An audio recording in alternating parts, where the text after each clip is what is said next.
There were some swears yesterday in Falcons camp. Right tackle Kaleb McGary carted off, going to have an MRI.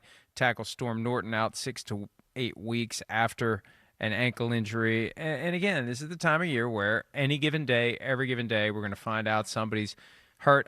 We have a text thread of all the PFT writers basically calling fly balls. I got this story. I got that story. I'll take this story. And every day, somebody else is out for the season. Yeah. Multiple guys out sure. for the season every day. Now, it's not star players, but it's just a reminder that that injury bug is vicious and it's present and it's biting. And it's biting every team at some point in the training camp process. So definitely, I don't know. This is big here. Yeah. Talk about what that does to the Falcons. Well, I mean, one, we don't know really, right, the severity of Kaleb McGary's injury quite yet, right? So we're going to see. But first off, it's a lefty quarterback, and this is his blind side. Right. So it's a little different than most football teams. Plus, this is one of the strengths of their football team has been their offensive line. Their 2 tackles, their 2 guards. I mean, they're damn good. Damn good.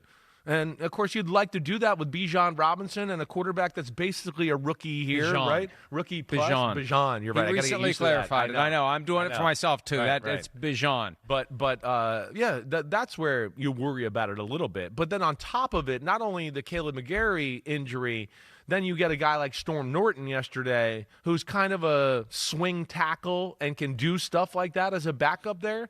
Now he gets hurt too, and he's not available. So now you're going, oh, crap, right? We might be missing our starter, and one of the guys we looked at to be a possibility to fill in, or certainly if another injury happens he has to fill in, we're one less there. And, yeah, of course you worry about that, and especially with the lefty quarterback blindside like I talked about. Hey, one of the things, speaking of tackles, and I hate to keep going back to the Cowboys documentary, but there are some lessons in there that are, I think, timeless to the NFL. Sure. When they lost Eric Williams in 94, the first year post Jimmy Johnson, he had a car accident, serious car accident. I had no idea how bad it was. I mean, they thought he was dead. Wow. And he's out for the year, and that changes everything. Yeah. I right tackle changes everything. Yeah, of course. Right tackle for a right-handed quarterback changes everything. Definitely. Well, and right tackle where you run behind him on every big down, right? And right tackle who's got attitude and one of the best that we've ever seen do it. So yeah, there's that hurts certainly. This is one of the strengths of their football team.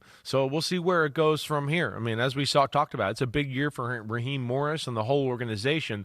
I think they're expecting results, and this certainly sets them back a little bit. I'll be interested to hear what the Kaleb McGary injury is when we finally hear about it here. And they need to be able to show that they've navigated this strange quarterback mess the right way. Worked out, right? $90 million to Kirk Cousins, and then we draft Michael Penix Jr., and then we bench Kirk Cousins, and now we're going with Michael Penix Jr. It better work with Michael Penix Jr., or it makes it even more glaring that you gave $90 million fully guaranteed to Kirk Cousins for 13, 14 games, which is ultimately what they got out of it. Right. I mean, as we've discussed at length, I don't necessarily agree with how they went about that, right?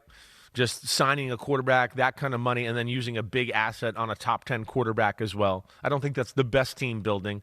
But yeah, they gotta prove they're right. And by all the indications, right, that we saw at the end of the year last year, it seems like it's going to be right.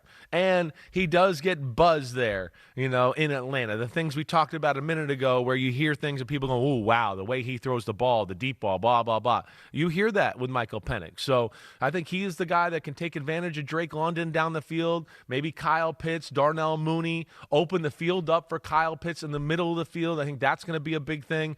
And then, of course, they got one of the best running backs in the game, and that's where the offensive line thing hurts, because you'd like to be able to run the ball. And with a guy like Michael Penix, what can be different about their offense this year compared to Kirk Cousins is the play-action pass and the ball down the field.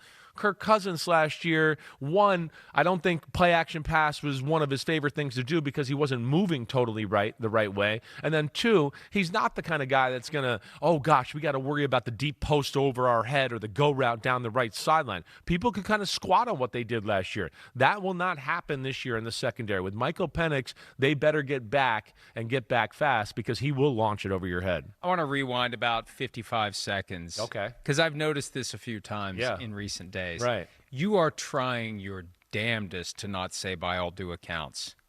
You are trying your damnedest. I don't know. I don't even think I'm trying. I just sometimes hear it come out, and I try not to say it right as it is. But that's how I'm noticing it. Okay, yeah, because you're starting to say it and you're pivoting in another direction. It's not in my head. You're batting about 800, which is good. That'll get you. That'll get you in every Hall of Fame for baseball purposes. By all due accounts, I'm working hard. There we go. Okay, let's get to it. Now, I don't want to start having fun with that because the next thing you know, I won't be able to quit saying it. That's how it goes. Yes, right. right. Hi, it's Mike Florio. Thanks for watching PFT on YouTube. Hit subscribe for the latest news and analysis from Pro Football Talk.